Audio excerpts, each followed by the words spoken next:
Today we will discuss Operation Zeppelin. It's a story of how India's opposition sold the country for its lust for power. There are betrayals, and then there is treachery, so deep that it bleeds the soul of a nation.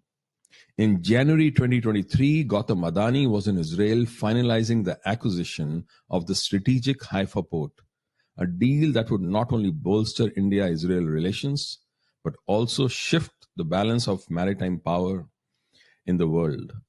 It was then that the Hindenburg report was detonated like a precision strike, erasing $150 billion in market value and casting a shadow over India's global economic standing.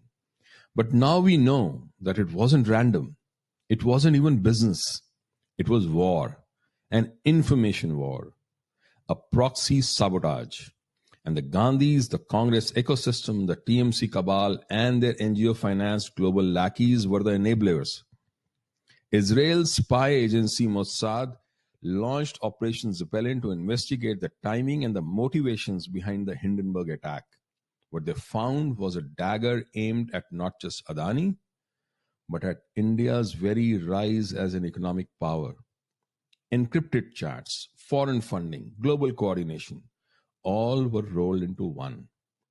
Mossad traced it back to one address in Oak Brook Terrace, Illinois, which is the headquarters of the Indian Overseas Congress led by Sam Pitroda, the perennial puppet master behind the Gandhi family. Pitroda's home server, his own home servers, were hacked. The truth found there was grotesque. Encrypted chats, hidden documents, and digital trails linked directly to Rahul Gandhi, aka the bitter dynast, as Mossad called him.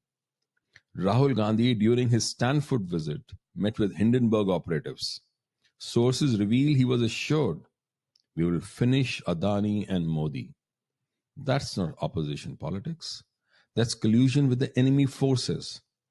When foreign hedge funds, Soros-linked NGOs, and Soros-funded media houses launched their blitz against India, who stood with them? The Gandhis did. The Indian media did. The Congress IT cell did. The opposition's parties in India did. They weren't surprised or shocked. They were synchronized in their efforts. Tweets from Congress leaders dropped within minutes of the Hindenburg story at 2:23 a.m. IST. The National General Secretary of the Indian Overseas Congress, Sandeep Wangala, was already amplifying the narrative. That wasn't dissent. That wasn't transparency. That was sabotage. Let's ask a fundamental question. Why would a political party rooted in India act as a courier of chaos for foreign agents? Because India under Modi is not an India they can control. Because Adani, Ambani, and the new Indian entrepreneur class are not beholden to dynastic favors. Because India, bold, sovereign, and rising, threatens the colonial echo chambers they still bow down to. The Gandhis don't just hate Modi.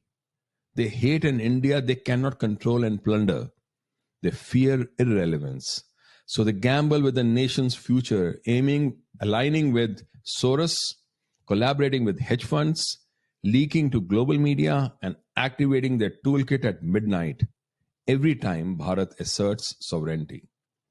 The 353-page dossier from Mossad names USAID, OCCRP, Western media outlets, and the Democratic Party-linked hedge funds as amplifiers of anti-Adani and anti-India narratives.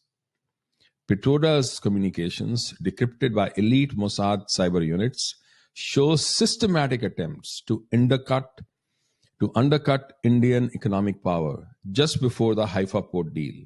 The goal was clear: derail India-Israel cooperation, hurt India's global standing, and burn down every symbol of India's rise. The time for silence is over. When opposition becomes subversion, it ceases to be a democratic disagreement. The opposition has become an enemy of the state. We are witnessing a battle for the soul of India, not just on our borders, but within. And the adversaries wear the mask of democracy, but wield the sword of destruction. They hate what India has become because it no longer kneels to their whims.